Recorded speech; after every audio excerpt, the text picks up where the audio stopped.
ओम शांति 25/3/2023 की मधुर महावाक्य।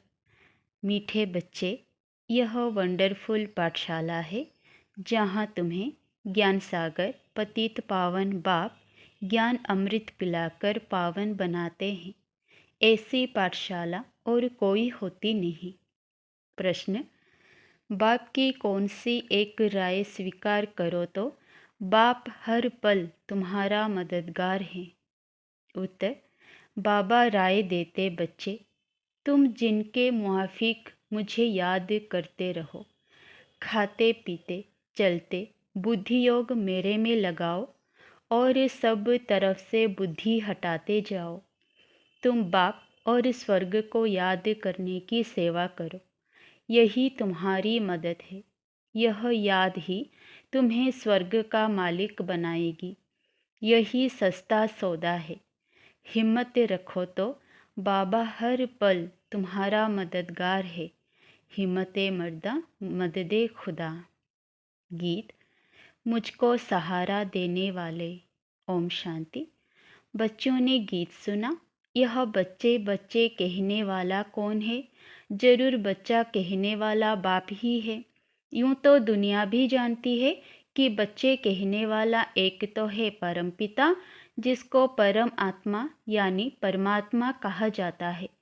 तुम सब बच्चे हो। तुम बच्चे मनुष्य से देवता बनने के लिए इस पाठशाला में पढ़ते हो। तुम जानते हो कि हमको बेहद का बाप पढ़ाते हैं। वह बाप भी है तो टीचर भी है। माता पिता के बहुत बच्चे हैं। बच्चे तो बहुत वृद्धि को पाते जाएंगे। परम पिता परमात्मा बैठ पढ़ाते हैं। यह वंडर है ना? ऐसी वंडरफुल विचित्र पाठशाला दूसरी कोई होती नहीं। बच्चे जानते हैं ज्ञान सागर जो पतित पावन है, वही ज्ञान अमृत पिलाकर पावन बनाते हैं। गाते भी हैं पतित पावन आओ। तो ज़रूर यह पतित दुनिया है और पावन दुनिया भी है। नई दुनिया नए घर को पावन कहेंगे, फिर वही घर पुराना होना ही है। तो बच्चे जानते हैं यह पुरानी दुनिया है, नई दुनिया थी, वहाँ बहुत सुख था। बच्चों ने गीत सुना, वह तो सिर्फ भक्ति मार्ग में गाते हैं। तुम तो अब प्रैक्टिकल में हो। भक्ति मार्ग के गीतों को हम ज्ञान में ले आते हैं। तुम बच्चे जानते हो बाप सभी को वापस लेने लिए आए हैं। पतित पावन है तो पावन बनाकर ले जाएंगे। ऐसे ऐसे अपने से बातें करनी है। यह जरूर पतित दुनिया है। पावन देवताओं को व पावन सन्यासियों को पतित मनुष्य नमन करते हैं, परंतु पतित पावन बाप एक ही है। सभी उस पावन बनाने वाले को याद करते हैं, क्योंकि सारी दुनिया को दुख से लिबरेट करना यह बाप का ही काम है। दुख कौन देते हैं? विकार। विकारों का नाम क्या है? काम का भूत, क्रोध का भूत, अशुद्ध अहंकार का भूत। शरीर को भी भूत कहा जाता है, क्योंकि 5 भूतों का बना हुआ शरीर है। आत्मा तो इनसे न्यारी है। एक शरीर छोड़ दूसरा लेती है। अब तुम बच्चे नई दुनिया भी देख रहे हो और उसके लिए पढ़ते हो। मनुष्य भी समझते हैं विनाश होना है, महाभारी लड़ाई लगनी है, परंतु फिर क्या होगा यह नहीं जानते, क्योंकि गीता के भगवान को द्वापर में ले गए हैं। राजयोग तो गीता के भगवान ने सिखलाया, श्री कृष्ण तो सिखला ना सके। गीता में श्री कृष्ण का नाम डाल उनको द्वापर में ले गए हैं। यह है मुंझारा। हम तुम भी इस मुंझारे में थे, अब निकल आए हो। मनुष्य तो दुर्गति को पाए हुए हैं। हम अब ज्ञान से सद्गति दिन में जा रहे हैं। बाप कहते हैं मैं ज्ञान सागर हूँ और कोई भी ज्ञान दे ना सके। ज्ञान सागर एक को ही कहा जाता है, फिर उनसे ज्ञान गंगाएं निकलती है। शिव शक्ति ज्ञान गंगाएं कहा जाता है। वह है पानी की गंगा जो बहती रहती है। ऐसे तो नहीं पानी की गंगा जहाँ चाहे वहाँ जा सकती है, नहीं। तुम ज्ञान गंगाएं जहाँ चाहे वहाँ जाकर ज्ञान दे सकती हो। वहाँ ही ज्ञान गंगा प्रकट हो जाती है। वह फिर समझते हैं फलानी जगह गंगा निकली, फिर एक गौमुख बना देते हैं। वास्तव में गौमुख तो तुम बच्चियां हो। तुम गौ के मुख से यह ज्ञान निकल रहा है। तुम हो ज्ञान सागर से निकली हुई सच्ची सच्ची गंगाएं। तुमको सृष्टि चक्र के आदि मध्य अंत का नॉलेज समझाया जाता है। बाप को ही नॉलेजफुल कहा जाता है। वही वर्ल्ड ऑलमाइटी सर्वशक्तिमान है। वह सब वेदों ग्रंथों को जानते हैं, सबका सार समझाते हैं। हर एक धर्म का शास्त्र एक ही होना चाहिए। जैसे श्रीमद् भगवत गीता एक है, बाइबल एक है। इब्राहिम ने आकर इस्लाम धर्म स्थापन किया, फिर उनके पीछे आते जाते हैं। वह जो उच्चारण करते हैं उनका फिर बाद में धर्म शास्त्र बनाते हैं। फौरन नहीं बनाते हैं, उसी समय तो उनको धर्म की स्थापना करनी है। वह सब शास्त्र बाद में बनाते हैं। बाप कहते हैं यह वेद शास्त्र जप तप आदि सब है भक्ति कल्प। यह है ज्ञान कल्प। भक्ति की आयु अभी पूरी होती है, फिर बाप आकर ज्ञान दे पतितों को पावन बनाते हैं। अब तुम जानते हो, अभी हम 100 ब्राह्मण हैं, फिर हम 100 देवता बनेंगे। 84 जन्मों का पूरा हिसाब किताब बुद्धि में है। अभी हम ब्रह्मा मुख वंशावली ब्राह्मण हैं। पहले हम शूद्र कुल के थे, अभी हम ब्राह्मण कुल के बने हैं। यह भी तुम ब्राह्मण ही जानते हो। देवी देवता धर्म वाले तो कोई है नहीं। हिंदू थोड़े ही जानते कि हम असुर देवी देवता कुल के थे। अभी हम शूद्र कुल के हैं। अपने धर्म को भूल धर्म भ्रष्ट कर्म भ्रष्ट कंगाल बन पड़े हैं। अभी बाप द्वारा तुम बच्चों ने हम सो हम का अर्थ समझा है। हम 100 आत्मा परमधाम की रहवासी हैं। यहाँ आकर पाठ बजाते हैं। पहले पहले हम सतयुग में देवता कुल में आए, फिर वैश्य शूद्र कुल में आए, फिर जाएंगे देवता कुल में। तुम जानते हो कितने जन्म किस कुल में रहेंगे। बाकी बाबा एक एक जन्म का तो नहीं बैठ बताएंगे, नरसेल में बताते हैं। बीज और झाड़ को जानो बस। बाप बीज रूप है, हम कल्प वृक्ष के भांति है। हम परमधाम से आए हैं पाठ बजाने। सतयुग से लेकर चक्र लगाया, फिर और धर्म वाले फलाने फलाने समय पर आते हैं। फिर जब विनाश होता है तो सब आत्माएं वापस जाती है, फिर अपने अपने समय पर नंबरवार आती है धर्म स्थापन करने। यह सब राज तुम्हारी बुद्धि में है।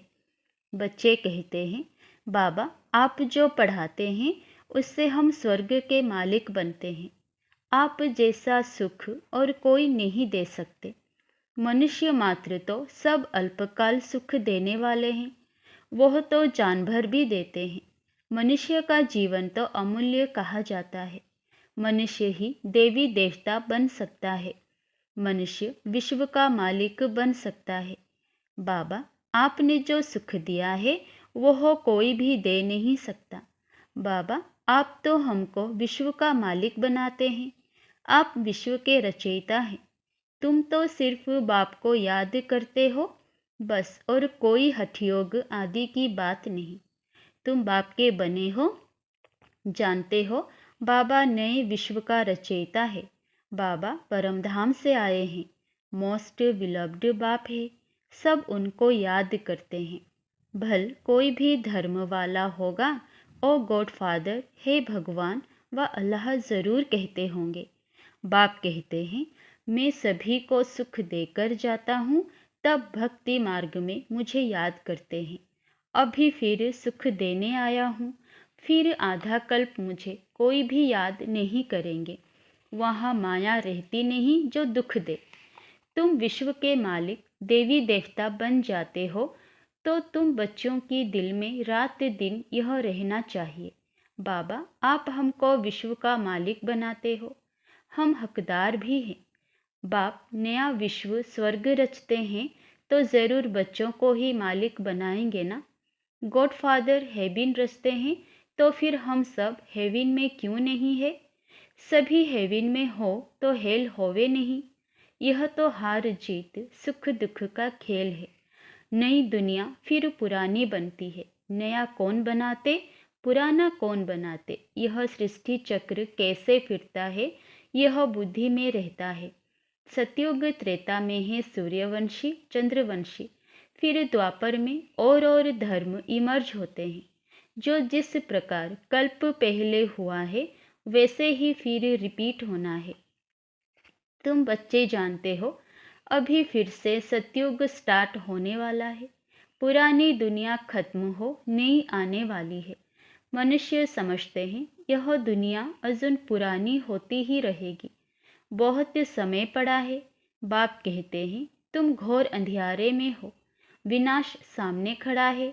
मैं आ गया हूँ पतित दुनिया को पावन दुनिया बनाने। आगे तो कोई था नहीं। अभी ब्रह्मा मुख से संतान पैदा होते जाते हैं। प्रजापिता ब्रह्मा के जरूर अनेक बच्चे होंगे जो वेद पढ़ते हैं, जिनको फिर देवता बनना है। जो बाप से प्रतिज्ञा करते हैं पवित्र बनते हैं और स्वदर्शन चक्रधारी बनते हैं, वो ही राज्य भाग्य लेंगे। सब तो नहीं लेंगे, बाकी सब अपना अपना हिसाब किताब चुकते कर वापस जाएंगे।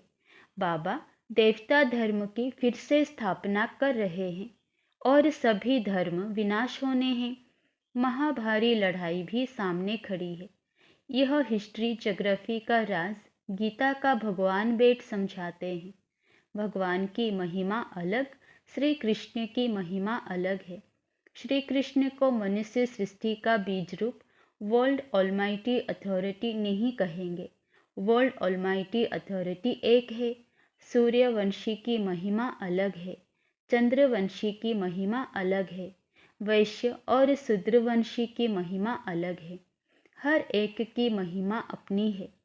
चीफ मिनिस्टर है, गवर्नर गवर्नर है। सब एक समान थोड़े ही हो सकते हैं। यह सब समझने की बातें हैं। मनुष्य थोड़े ही जानते कि तुम भारत को स्वर्ग बनाते हो। तुम अपने लिए राज्य स्थापन कर रहे हो गुप्त रीति और नॉन वायलेंस से। न काम कटारे की हिंसा, न हाथ पांव चलाने की, न गोली मारने की हिंसा। तुमको कोई हथियार आदि नहीं उठाना है। तुम ब्राह्मण जानते हो, हम बाबा की मदद से कल्प पहले मुआफिक भारत को फिर से हीरे जैसा बना रहे हैं।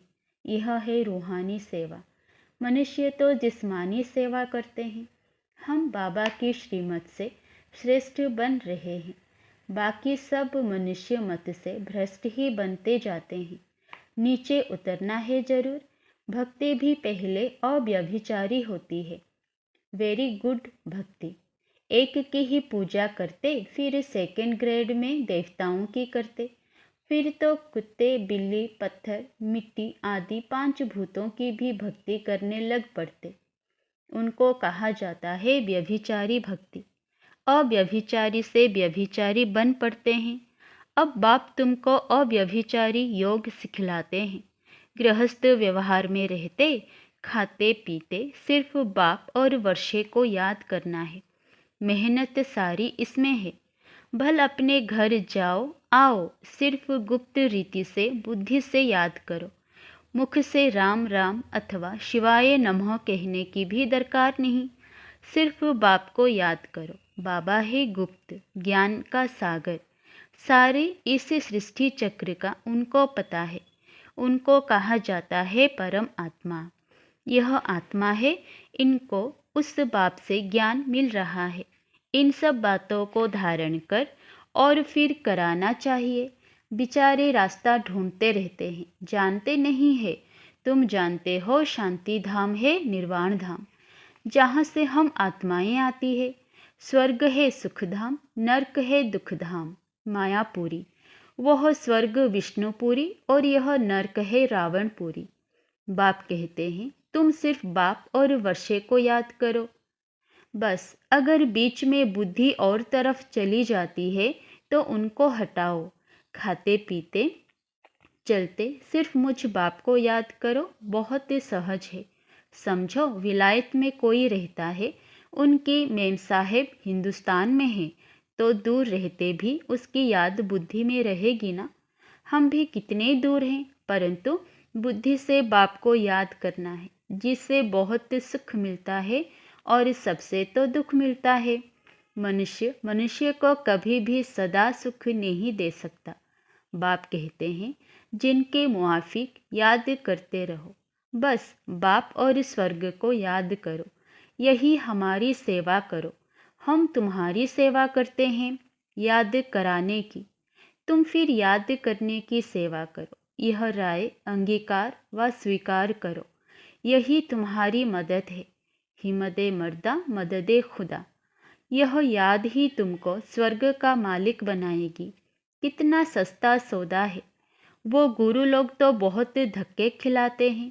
एक ही सतगुरु जब आते हैं तो फिर कोई गुरु करने की दरकार नहीं रहती। गुरु पना ही निकल जाता है, सभी सद्गति को पा लेते हैं। एक सद्गुरु के आने से फिर अनेक गुरु करने की रस्म रिवाज आधा कल्प के लिए निकल जाती है। फिर भक्ति मार्ग में वह रस्म चलती है। सतयुग में गुरु कोई होता नहीं, वहाँ अकाले मृत्यु कभी होता नहीं। हेल्थ, वेल्थ और हैप्पीनेस 21 जन्मों के लिए मिलती है, ऐसे और कोई दे ना सके। तुमको बाप द्वारा ही हेल्थ, वेल्थ और हैप्पीनेस मिलती है, बाकी सब निर्वाण धाम में चले जाते हैं। अच्छा, मीठे मीठे सिकिलधे स्वदर्शन चक्रधारी बच्चों प्रति माता पिता बाप दादा का याद प्यार और गुड मॉर्निंग।